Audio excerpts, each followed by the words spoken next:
things. Metabolic n'ekigambo kiri kurwa mu kigambo metabolism.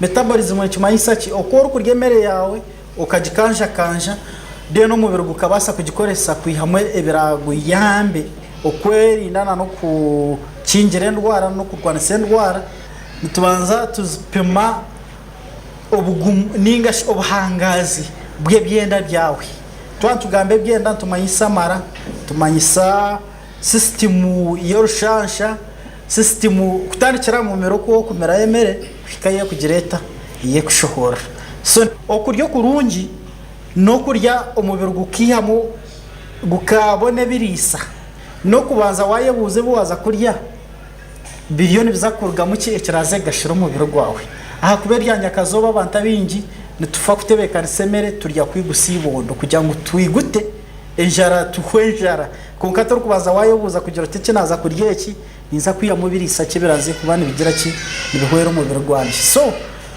we yanje jemere nekirana munonga kutereza birisa ebe kuyamba obutafaru bwitu kuweyombeka bukatunga na nekirisa icyo kubukuma bukagumana bukora ryo mu rumo gwabo nino tujiha omunte.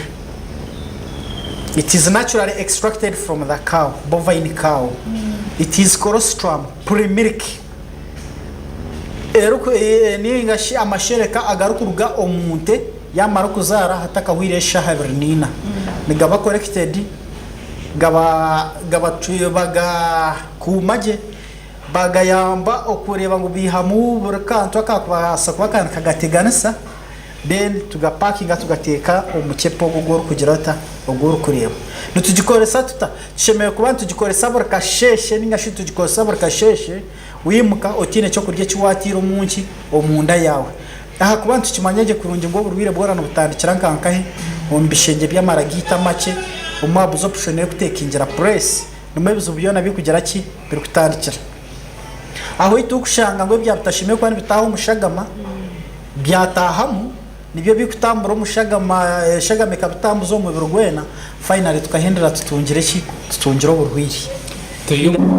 You have seen now after us measuring your actual age is 58 but after measuring using this metabolic machine we realize that you are 65 years old.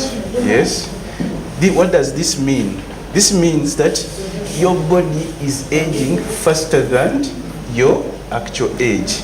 Now, this means that your body system is not in good health system. So it means you have to change the way you eat. Probably if you are doing exercise, you have to improve, or you have to do some intensive exercising as well as balancing the food that you eat.